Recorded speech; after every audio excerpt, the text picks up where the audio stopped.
Gracias, Padre, porque tú nos has traído hasta este lugar, Señor. Reconocemos que necesitamos de ti, de tu palabra. Te rogamos que en este tiempo tú nos hables a través de ella, Señor, a través de esta predicación.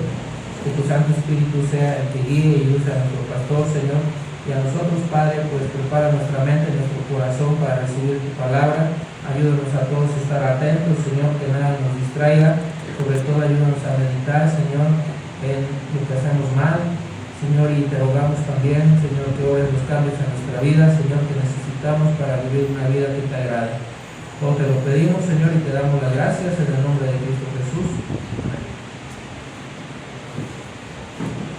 Gracias. Pueden tomar su lugar. Antes de la predicación, hermanos, voy a cantar o intentar cantar un especial.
capítulo 13, versículo 7, el Señor Jesucristo le decía ahí a sus discípulos: lo que yo hago, dice, tú no lo comprendes ahora, mas lo entenderás después. Lo que yo hago, les dijo, tú no lo comprendes ahora, ustedes no lo comprenden ahora, mas lo entenderán después. Hay momentos, hermanos, en nuestra vida que nosotros enfrentamos situaciones, tribulaciones, pruebas, dificultades, y que Dios permite que enfrentemos esas pruebas y esas tribulaciones. Dios lo permite con un propósito. El Señor, hermanos, siempre tiene el control de todo, y el Señor permite que nosotros vivamos en esas circunstancias. Por algún lugar dejé mi Biblia, hermanos, si alguien la encuentra, se lo voy a agradecer. Pensé que estaba aquí, pero no sé dónde la dejé. Perdón. Y Dios permite, hermanos, que nosotros enfrentemos muchas veces circunstancias difíciles o adversas. Gracias, hermano. Entonces, a veces cuando pasa todo eso, todos llegamos a preguntarnos, hermanos, y le decimos al Señor: Señor, ¿por qué permites esto en nuestra vida? Señor, ¿por qué me está sucediendo a mí ahora? Señor, ¿por qué no tienes cuidado de lo que está pasando? ¿Por qué, si tú tienes poder, las cosas están pasando de esta manera ahora en mi vida o en nuestra vida? Mi hermano, la verdad es que en nuestro mundo en el que vivimos también vemos muchas circunstancias lamentables. Usted ha visto las noticias, la situación en Venezuela es una situación muy trágica, hermanos. Hay muchos hermanos en Cristo que están ahí, que están viviendo, hermanos, un tiempo bien difícil, con familiares enterrados en los escombros. Y a veces uno se llega a preguntar, hermanos, pero ¿por qué Dios permite eso? Pero ¿por qué Dios hace esas cosas? Incluso, hermanos, a veces llegamos a pensar que lo que Dios está haciendo en nuestra vida o en la vida de muchas personas no tiene sentido que Él lo haga. Sin embargo, hermanos, muchas veces nuestro gran problema es querer entender la mente de Dios, y no lo vamos a lograr, hermanos. Lo que debemos de hacer es confiar y esperar en que Dios siempre está obrando, hermanos. Nosotros solamente vemos una pequeña parte de lo que está delante de nuestros ojos, y nosotros conocemos una pequeña parte de la historia que Dios tiene en nuestra vida. Quizás vemos en un momento el dolor, quizás vemos en el momento la dificultad del proceso que vamos viviendo, quizás vemos las puertas cerradas, hermanos, vemos que la espera parece interminable, pero Dios, hermano, recuerde que sus caminos no son nuestros caminos, y sus pensamientos no son nuestros pensamientos, y Él no está limitado por nuestro tiempo presente que nosotros estemos viviendo. Él conoce cuando empiezan a pasar las cosas, Él conoce el proceso de lo que vamos viviendo, y también Él conoce el final que tiene preparado para cada uno de nosotros. Es como los niños, hermanos. Mis hijos, creo que el que más le tiene miedo a las enfermeras, bueno, son los chiquitos. Emma ya las conoce.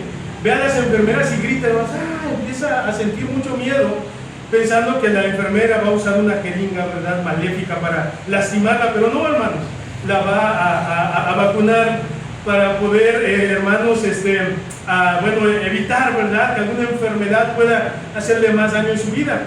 O los niños que van al médico, o, ¿verdad?, aquí tenemos a dos hermanos odontólogos. Hay niños que le tienen terror, ¿verdad?, ahí el poder escuchar hasta los adultos.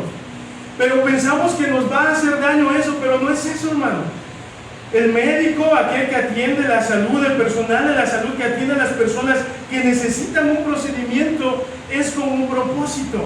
En la mente del que está enfermo, o en la mente del niño que va a ser vacunado por una enfermera malvada, como algunos piensan que es, ¿verdad? No es eso, hermano, sino que le va a hacer un bien, pero al hacerle ese bien, quizás va a haber un leve dolor. Quizás va a haber un momento de temor, quizás va a haber un momento en el cual parecerá que algo le va a hacer daño, pero no es así. Todo eso es con un fin para beneficio de su propia vida. Y sabe, hermano, Dios es así. Tal parece que a veces pensamos que Dios nos está dañando, pensamos que el Padre Celestial está haciendo algo para provocar dolor en nuestra vida, pero no es así. Él siempre está trabajando. Y cuando Jesús toma esa toalla, y en Juan capítulo 13, versículo 7, y Él empieza a lavar los pies de sus discípulos, Pedro no entendía lo que estaba sucediendo, hermano.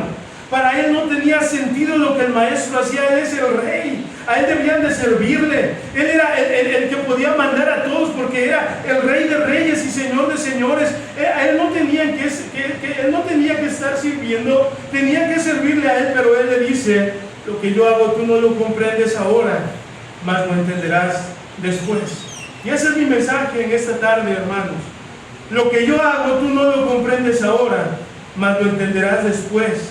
Y sabe, hermanos, esto nos declara, nos recuerda, hermanos, que muchas veces nosotros tenemos una falta de confianza en el Señor, porque aunque no entendamos lo que Dios está haciendo, Él sí conoce el propósito de nuestra vida. Mira lo que dice Job, hermanos. Vamos a ir, por favor, no pierda Juan.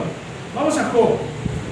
Es impactante cómo en Job, hermanos, vemos cómo llega uno de sus los que empezaron a avisarle de que las cosas estaban mal, y luego llega otro y va llegando otro, y parecía que a Job le llovía sobre mojado. Pero miren lo que dice Job capítulo 1, por favor. Vamos a ver ahí a Job y lo que él padeció, una historia muy conocida y muy hermosa de la Biblia, el ver la obra que Dios hizo.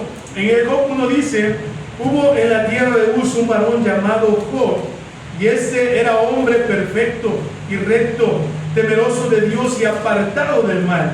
Y le nacieron 7 hijos y 3 hijas.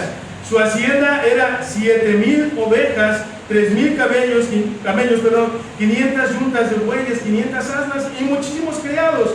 Y era aquel varón más grande que todos los orientales. E iban sus hijos y hacían banquetes. En sus casas, cada uno en su día, y enviaban a llamar a sus 3 hermanas para que comiesen con ellos. Y miren, hermanos, acompáñenme al capítulo 2, hermanos. Al versículo 11, hermanos, perdón, capítulo 1, versículo 11. Pero extiende ahora tu mano y toca lo que tiene, y verás si no blasfema contra ti en tu misma presencia. Aquí hablando del enemigo con Dios, hablando acerca de Job. Dijo Jehová a Satanás, Job capítulo 1, versículo 12: he aquí todo lo que tienes está en tu mano, solamente no pongas tu mano sobre él. Y salió Satanás de delante de Jehová. Versículo 13: y un día aconteció que sus hijos e hijas comían y bebían vino en casa de su hermano el primogénito. Y vino un mensajero a Job y le dijo: estaban arando los bueyes y las asnas paciendo cerca de ellos, y acometieron los sabeos y los tomaron y mataron a los criados a filo de espada. Solamente escapé yo para darte la noticia. Versículo 16: aún estaba hablando cuando vino otro que dijo: fuego de Dios cayó del cielo que quemó las ovejas y a los pastores y los consumió. Solamente escapé yo para darte la noticia. Todavía estaba hablando, y vino otro que dijo: los caldeos hicieron 3 escuadrones y arremetieron contra los camellos y se los llevaron y mataron a los criados a filo de espada. Y solamente escapé yo para darte la noticia. Entre tanto que hablaba, vino otro que dijo: tus hijos y tus hijas estaban comiendo y bebiendo vino en casa de su hermano el primogénito. Y un gran viento vino del lado del desierto y azotó las 4 esquinas de la casa, la cual cayó sobre los jóvenes y murieron. Y solamente escapé yo para darte la noticia. Entonces Job se levantó y rasgó su manto y rasuró su cabeza y se postró en tierra y adoró. Y dijo: desnudo salí del vientre de mi madre, y desnudo volveré allá. Jehová dio y Jehová quitó, sea el nombre de Jehová bendito. ¿Sabe, hermano? Si alguien padeció en esta vida fue Job. Ni bien le dijeron una mala noticia y ya le traían otra. Ni bien le dijeron esa segunda mala noticia y ya le traían otra mala noticia. Entonces, hermanos, vemos que Job era un varón, hermanos, que es un hombre perfecto y recto, temeroso de Dios y apartado del mal. Sin embargo, hermanos, él empezó a ver pruebas en su vida y a sufrir muchas circunstancias tan difíciles como lo fue, hermanos. Creo que la peor prueba que él pudo haber vivido, la muerte de todos sus hijos. Y sabe, hermano, Job no dijo nada en contra de Dios. Dice el versículo 22: en todo eso no pecó Job ni atribuyó a Dios despropósito alguno. Y vemos a Job que él dice: desnudo salí del vientre de mi madre, desnudo volveré allá. Jehová dio, Jehová quitó, sea el nombre de Jehová bendito. Pero en capítulos más adelante vemos a Job, cómo él empieza a ser cuestionado y cómo él también empieza a poder estar delante de Dios y estar cuestionando y estar pensando, y vienen sus amigos y también le atacan y empiezan a decirle de cosas. Y vemos a Job, hermanos, cómo después dice: yo de oídas te había oído, mas ahora mis ojos te ven. Y Job empezó a vivir y a enfrentar momentos difíciles. Job era un varón perfecto, recto, temeroso de Dios y apartado del mal. Sin embargo, Dios permitió que perdiera todo, hermanos. Y es ahí donde yo a veces me llevo a preguntar: ¿por qué, Señor? Es ahí donde yo me llevo a preguntar: ¿por qué Job, si era un hombre recto, temeroso de Dios, apartado del mal? Porque a él le pasó eso, y podemos ver ejemplos en la Biblia, o podemos ver aún ejemplos a nuestro alrededor de gente impía, de gente mala, que le va bien. Y vemos que ellos andan en negocios chuecos y en cosas malas, hermanos, y metidos en asuntos ilegales y demás. Y tal parece que esta gente prospera más que aquellos que tratamos de temer a Dios, que tratamos de apartarnos del mal. Y tal parece que lo que Dios está haciendo no tiene sentido, hermano. Y tal parece que cuando amamos a Dios y buscamos a Dios, las cosas empiezan a salir peor, hermano. Y en verdad que es un cuestionamiento que muchas personas se hacen: ¿por qué Dios permite eso? Pero recuerde algo que sabemos, hermano. Romanos 8:28 dice: y sabemos, porque lo sabemos, hermano, que los que aman a Dios, todas las cosas les ayudan a bien. Y todas las cosas es lo bueno, lo hermoso, lo bonito, lo perfecto, pero también lo malo, lo difícil, lo que no queremos y lo que Dios permite en nuestra vida. Y todos hemos pasado por eso, hermanos. Y nos cuestionamos el por qué pasó eso, el por qué esta pérdida, el por qué Dios no me responde cuando yo le clamo. Y hermanos, desde nuestra perspectiva o nuestra manera de ver las cosas y a Dios, tal parece que lo que Dios está haciendo es ilógico. Tal parece que lo que Dios hace no tiene ningún sentido en nuestra vida. Pero nuevamente le recuerdo, hermanos, y la Biblia nos demuestra una y otra vez que Dios siempre está en control, hermano. Que Dios siempre tiene un propósito, que Dios no actúa sin un plan, hermanos, que Él quiere ejecutar. Y hermano, piensa en cosas que antes usted no entendía que pasaron en su vida. Piensa en circunstancias que Dios permitió que usted viviera en su vida pasada, como cristiano, 5 años atrás, 10 años atrás, 1 año atrás, y en ese momento no lo entendía, pero quizás hoy comprende el por qué pasó todo lo que sucedió. Quizás hoy comprende por qué el negocio no salió, quizás comprende por qué las cosas se complicaron, y ahora vemos ese fruto de lo que sucedió, que quizás nos acercó más a Dios, que nos llevó a orar más, que nos llevó a conocerle más, porque en el momento no lo entendemos, pero después vamos a comprender por qué Dios hace las cosas, hermano. Y eso me hace pensar, hermanos, en diversos personajes de la Biblia, recordando que los pensamientos de Dios no son como los nuestros. Dios no piensa como nosotros, hermanos. Nosotros vemos solamente lo que está presente, pero nosotros no sabemos nada de lo que pasará en un futuro, hermano.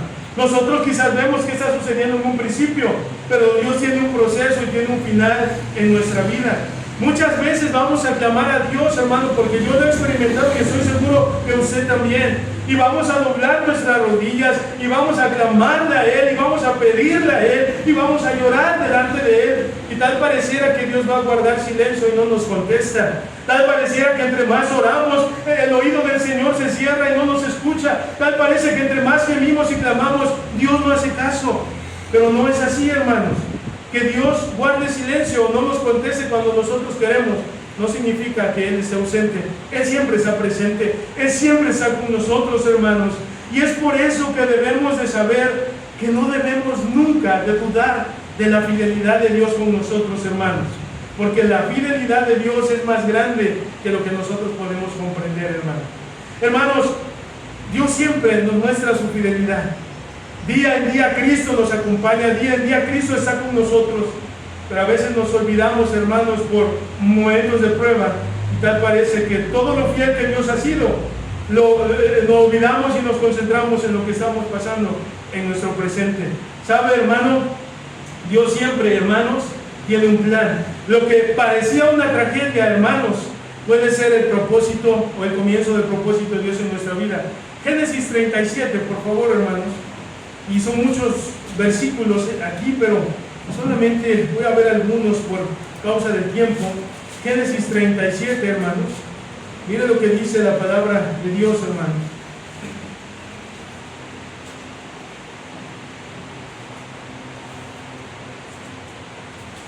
Voy a adelantarme un poco en los versículos, porque si no, hermanos, bueno, voy a tardar mucho, ¿sí?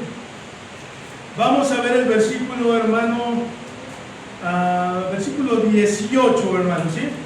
Dice: cuando ellos lo vieron de lejos, antes de que llegara cerca de ellos, los hermanos de José estaban conspirando contra él. Y dice: conspiraron contra él para matarle. Y dijeron el uno al otro: aquí viene el soñador. Ahora pues venid y matémosle y echémosle en una cisterna, y diremos: alguna mala bestia lo devoró, y veremos qué será de sus sueños. Cuando Rubén oyó esto, lo libró de sus manos y dijo: no le matemos. Y les dijo Rubén: no derraméis sangre, echadlo en esta cisterna que está en el desierto, y no pongáis mano en él, por librarlo así de sus manos, para hacerlo volver a su padre. Sucedió pues que cuando llegó José a sus hermanos, ellos le quitaron a José su túnica y la túnica de colores que tenía sobre sí, y le tomaron y le echaron en la cisterna, pero la cisterna estaba vacía, no había en ella agua. Y se sentaron a comer pan, y alzando los ojos miraron, y aquí una compañía de ismaelitas que venían de Galaad, y sus camellos traían aromas, bálsamo y mirra, e iban a llevarlo a Egipto. Entonces Judá dijo a sus hermanos: ¿qué provecho hay en que matemos a nuestro hermano y encubramos su muerte? Venid y vendámosle a los ismaelitas, y no sea nuestra mano sobre él, porque él es nuestro hermano, nuestra propia carne. Y sus hermanos convinieron con él. Vemos cómo los hermanos de José, hermanos, le tuvieron envidia por cómo su padre lo trataba, y también por esos sueños que Dios le había revelado a él. Y ellos empezaron, hermanos, a cavilar, empezaron a maquinar en su mente, y querían matar a su propio hermano. Y hermanos, la Biblia nos enseña que Rubén no quiso hacerlo, y entonces accedieron a lo que él les dijo y lo metieron en esa cisterna. Después lo venden con los ismaelitas lo llevan y lo venden a Potifar, y conoce la historia de José. José, hermanos, fue uno de los hombres y de los jóvenes que si podemos pensar en alguien que sufrió, fue José, hermanos. Sus hermanos no lo quisieron, lo despreciaron, provocaron un dolor tan grande en su padre. Y lo que parecía una tragedia de querer matarlo y el querer venderlo, y aunque ciertamente estuvo ahí sirviendo a Potifar, y después fue encarcelado, y después llegó a ser el gobernador o el segundo al mando allí en Egipto, vemos, hermanos, que fue vendido, fue traicionado, fue un esclavo, fue acusado injustamente, fue olvidado en una prisión.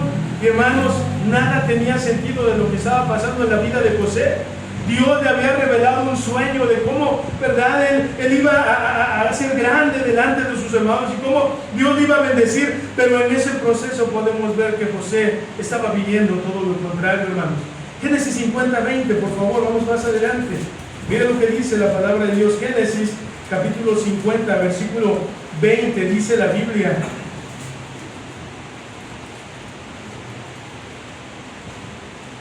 dice: si vosotros pensáis mal contra mí, mas Dios lo encaminó a bien, para hacer lo que vemos hoy, para mantener en vida a mucho pueblo. Ahora pues no tengáis miedo, yo os sustentaré a vosotros y a vuestros hijos. Así los consoló y les habló al corazón. Él les dijo: vosotros pensáis mal contra mí, mas Dios lo encaminó a bien.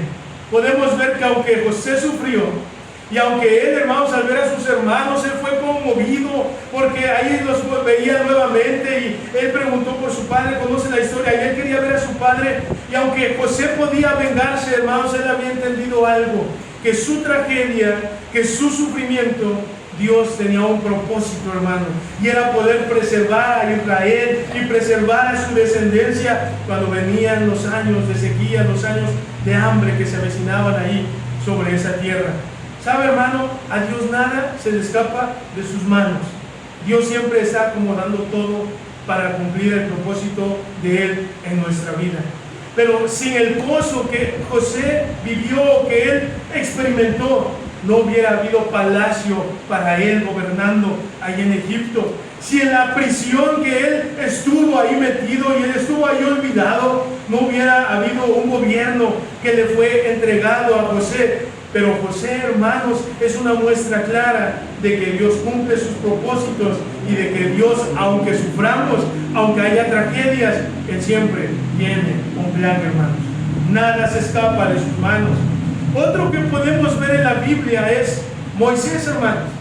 Cuando Dios llama a Moisés en esa zarza ardiente, y cuando él, ¿verdad?, accede a lo que Dios le dice, y él le dice que él juntamente con Aarón iban a sacar a su pueblo ahí de Egipto, podemos ver cómo Dios manda las plagas a Egipto, el corazón de Faraón se endurece y al final de cuentas, después de la muerte de los primogénitos, los deja salir. Pero una vez que ellos salen, Faraón nuevamente, ¿verdad?, se arrepiente y manda a que fueran detrás de ellos. Y vemos entonces a Moisés cuando él va escapando del pueblo de Egipto, de los egipcios, y se enfrenta al mar rojo, hermanos. Y los israelitas, al ver ese mar, empezaron a sentir temor y empezaron a dudar quizás de Dios, y tenían el mar, tenían las montañas, tenían el ejército de Faraón detrás de ellos, y hermanos, y parecía que todo estaba mal y que ellos iban a perecer. Pero nuevamente, hermanos, ellos no entendían que Dios tenía un plan, y ese era el escenario perfecto para que Dios mostrara su poder en ese momento. Y vemos cómo Dios, ¿verdad?, le manda a Moisés que extienda su vara y el mar se abre, hermanos, y ellos pasan ahí en seco, y una vez que pasa todo el pueblo, las aguas vuelven a juntarse y el pueblo de Egipto perece ahí en ese lugar. Y sabe, hermano, muchas veces nos va a pasar eso en nuestra vida.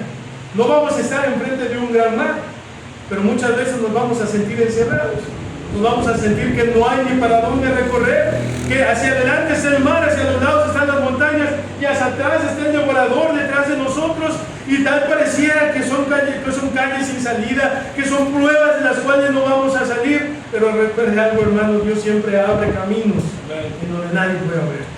Dios siempre va a abrir una brecha, Dios siempre va a tener un plan. Cuando su pueblo tuvo sed, Dios les dio agua. Cuando querían carne, Dios les dio de comer. Cuando ellos sentían que sus enemigos iban a vencerlos, Él les mandaba jueces, les mandaba libertadores, les mandaba profetas, porque Dios siempre tiene un plan para sus hijos. Nunca nos va a abandonar cuando pensamos que no hay salida, hermanos. Pero a veces no lo entendemos y pensamos, bueno, Dios, es que, mira, me pones una prueba aquí, otra prueba aquí, estoy encerrado. Lo que tú haces no tiene sentido. Lo que tú ves, lo que ahora tú ves, no lo comprendes ahora, mas lo entenderás después. Job, hermanos, ya lo vimos, perdió todo: hijos, riquezas, salud. Ni siquiera entendió lo que sucedía, pero al final dijo: de oídas te había oído, mas ahora mis ojos te ven, hermanos. El propósito de Dios nunca es para destruirnos, hermanos, jamás. Tal pareciera que eso va a suceder. El propósito de Dios en las pruebas, hermanos, según Santiago, es la paciencia, es conocerle más al Señor y estar más cercanos a Dios. Pero, hermanos, a veces conocemos de Dios y escuchamos de Dios, pero qué diferente es palpar, es ver con nuestros propios ojos el poder, la gracia, la misericordia y todo lo que Dios hace en nuestra vida. Lucas 23, por favor, hermano, vamos ahí. Lucas 23. Mire lo que dice la palabra de Dios, hermano. Lucas capítulo 23, también son muchos versículos, solamente voy a ir a algunos, hermanos, pero vamos a Lucas 23.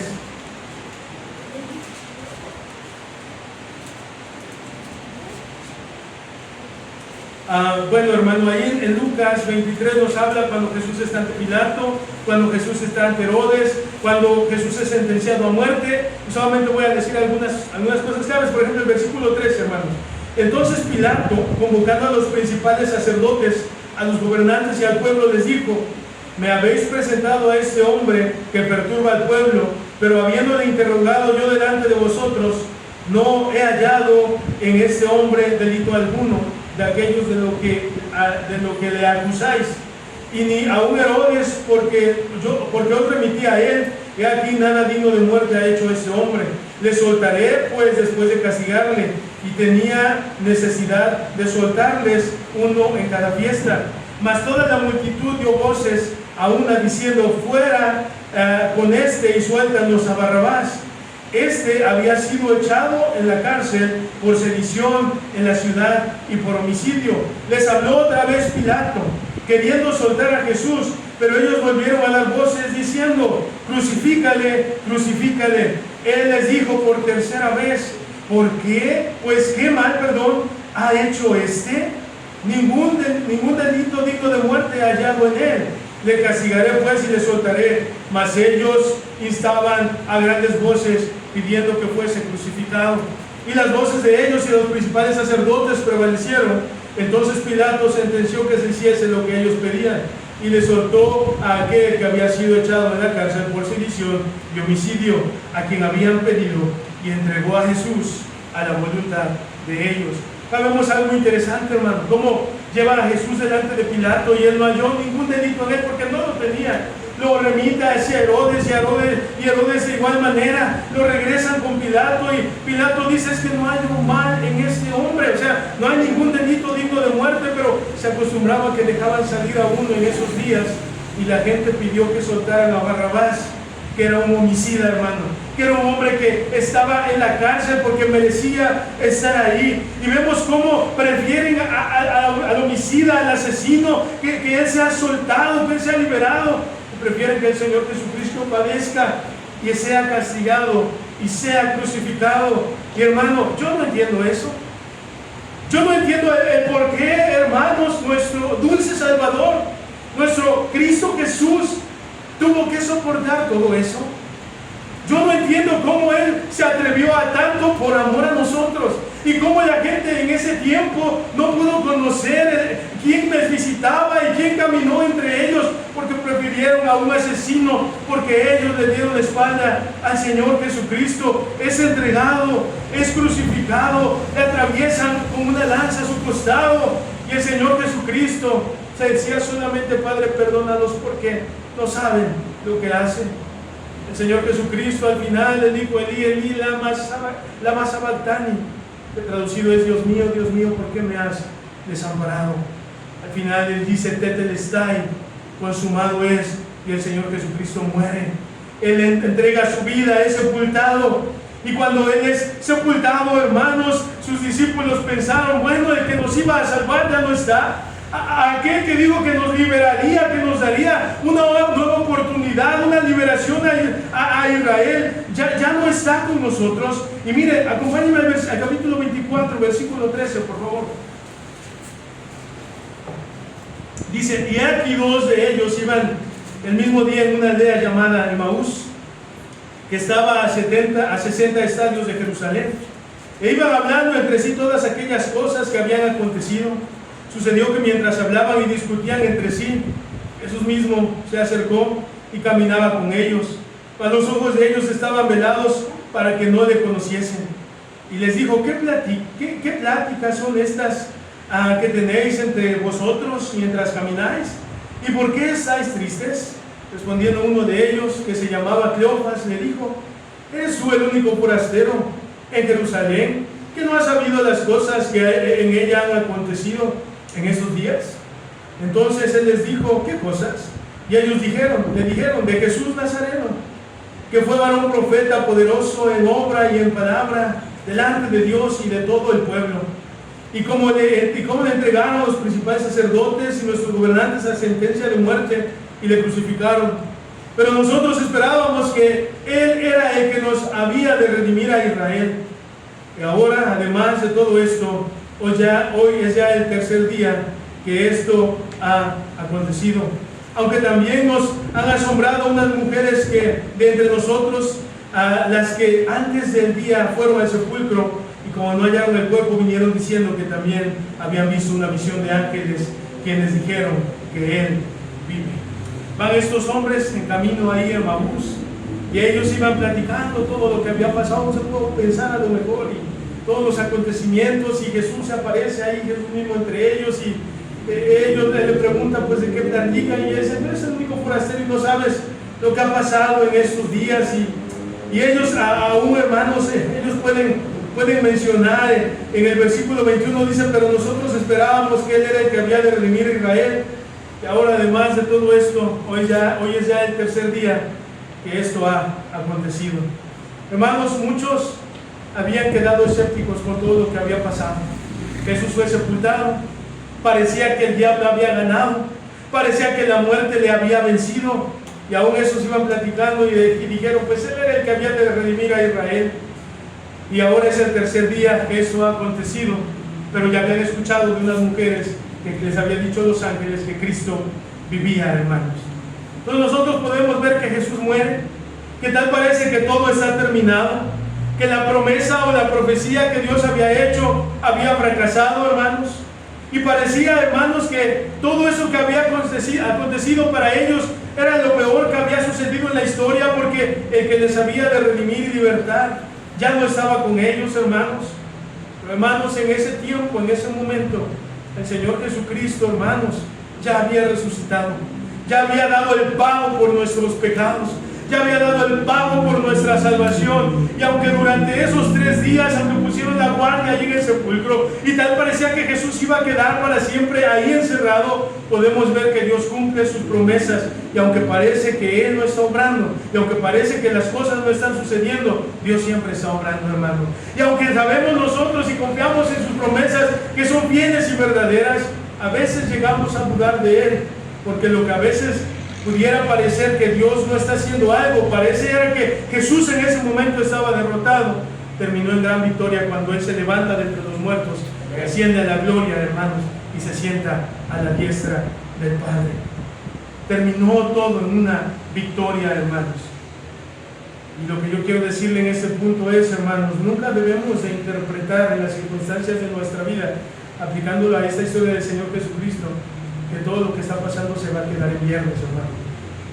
Porque sin esperar, hermanos, en un momento el domingo llegue, Jesús resucita de entre los muertos. Y a veces pensamos que aquel que nos ha de salvar no está obrando, y vieron entonces a Jesús débil, y vieron a Jesús que estaba crucificado, y la gente decía: ese era el que nos había de redimir, y ahora ¿dónde está? ¿Y ahora qué pasó? Pero Jesús estaba pagando el precio por nuestros pecados, hermanos, y Él se levanta de entre los muertos.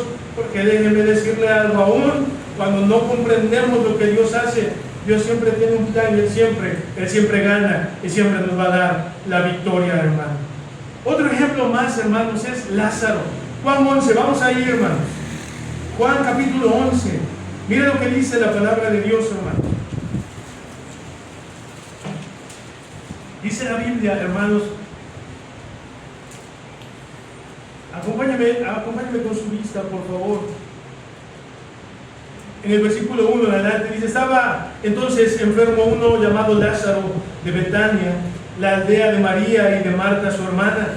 María, cuyo hermano Lázaro estaba enfermo, fue la que ungió al Señor con perfume y le enjugó los pies con sus cabellos.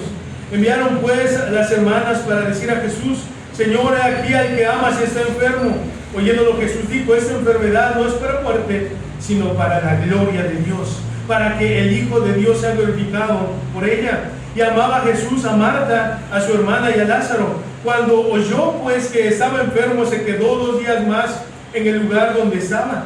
Luego, después de esto, dijo a los discípulos: vamos a Judea otra vez. Le dijeron los discípulos: Rabí, ahora procuraban los judíos apedrearte, y otra vez vas allá. Respondió Jesús: ¿no tiene el día 12 horas? El que anda de día no tropieza porque ve la luz de este mundo, pero el que anda de noche tropieza porque no hay luz en él. Dicho esto, les dijo después: nuestro amigo Lázaro duerme, mas voy para despertarle. Dijeron entonces sus discípulos: Señor, si duerme sanará. Pero Jesús decía esto de la muerte de Lázaro y ellos pensaron que hablaba de reposar del sueño. Entonces Jesús les dijo claramente: Lázaro ha muerto, y me alegro por vosotros de no haber estado allí, para que creáis, más vamos a él. Dijo entonces Tomás, llamado Dídimo, a sus condiscípulos: vamos también nosotros para que muramos con él.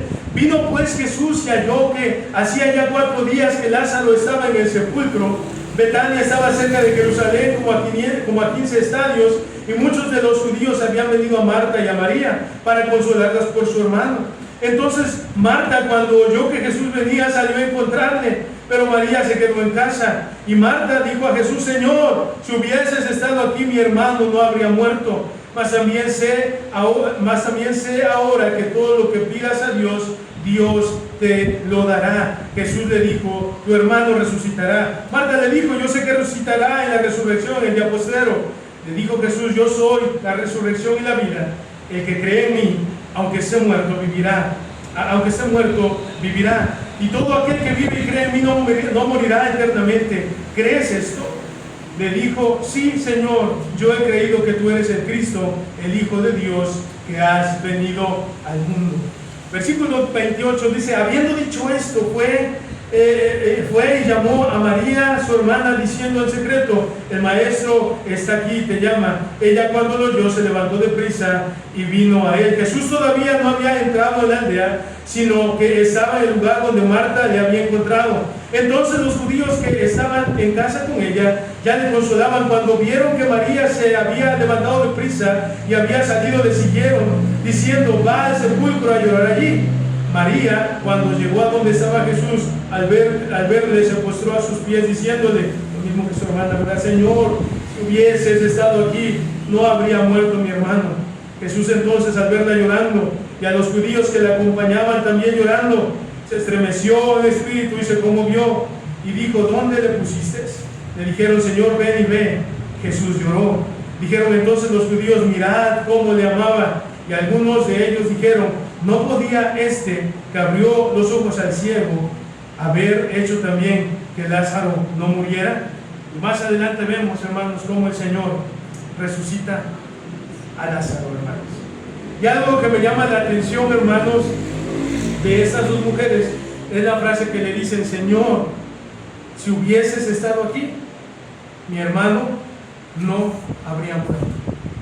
Y la otra: Señor, si hubiese estado aquí, Lázaro no habría muerto. ¿Sabe, hermano?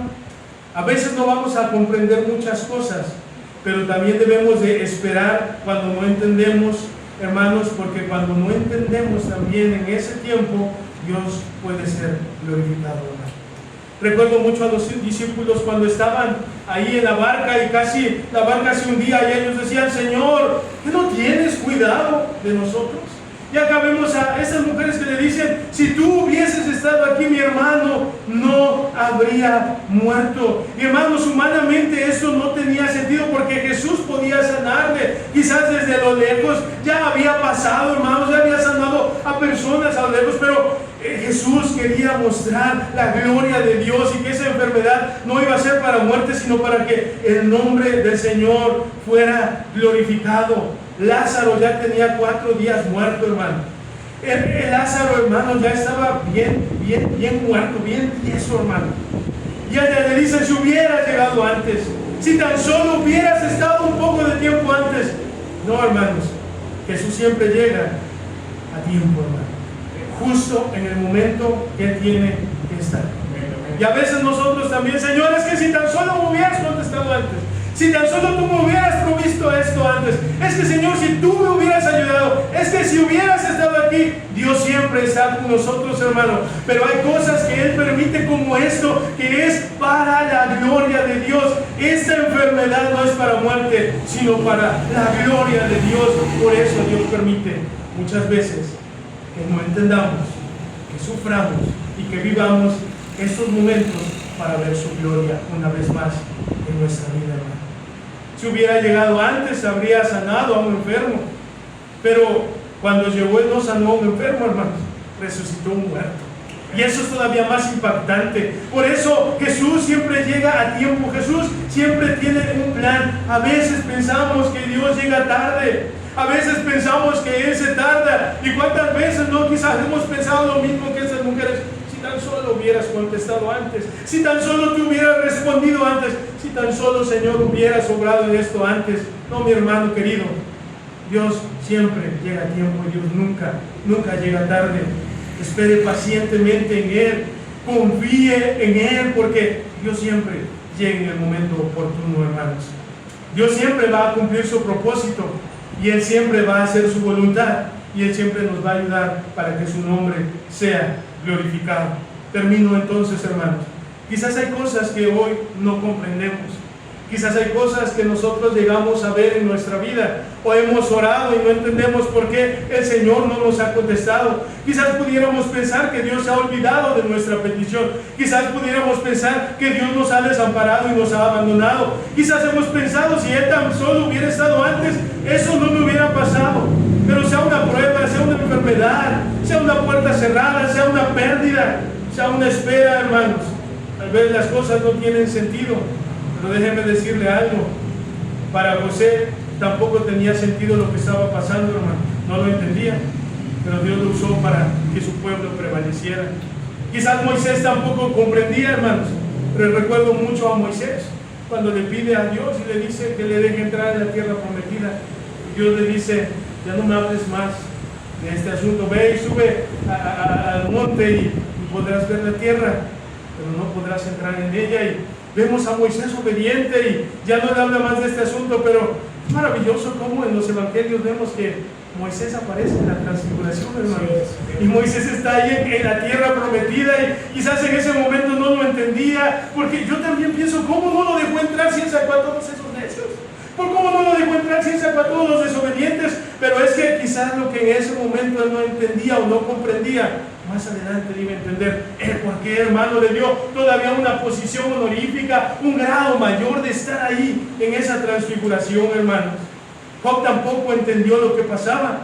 Abraham, cuando Dios le dice, dame a tu hijo, y Abraham no niega en darle a su hijo Isaac, y lleva a su hijo, y su hijo le pregunta, padre, pues ya tenemos la leña, ya traemos aquí el cuchillo, como que esto está medio raro, papá, ¿y dónde está el cordero? Y me encanta lo que le dice Abraham a su hijo, Jehová se proveerá de un cordero para el holocausto. Abraham confiaba en que Dios podía liberar la vida de su hijo. Y Dios, hermanos, bendice a Abraham en esa obediencia y no, su hijo no es sacrificado. Y tantos ejemplos que podemos ver, hermanos. Los discípulos no entendían por qué Jesús lavaba sus pies. Marta y María no entendían lo que estaba sucediendo. Abraham no entendía por qué sacrificar a su hijo, quizás. Los discípulos, cuando Jesús les dijo, dale de comer a toda esta gente, ¿de dónde les damos de comer? Y no lo entendían, pero Jesús hizo un gran milagro ahí. Y al final de todo esto, hermanos, todos descubrieron que Dios siempre está obrando para nuestro bien, que Dios siempre está obrando a nuestro favor. Hermano, usted no necesita entender todo. Lo que usted necesita es seguir confiando en el Señor plenamente. Usted no necesita entender el por qué permite todo. Usted lo que necesita es entregar sus cargas al Señor y descansar en Él, porque Él tiene un plan. La fe no consiste en comprender todos los caminos de Dios, sino en confiar en el Dios que conoce el final desde el principio y hasta el fin, hermanos. Cuando lo que Dios hace, hermanos, no tiene sentido para nosotros, sigue teniendo un propósito perfecto para Él, hermanos. Dios nunca, hermanos, escuche esto, desperdicia una lágrima. Dios nunca desperdicia una prueba ni un silencio.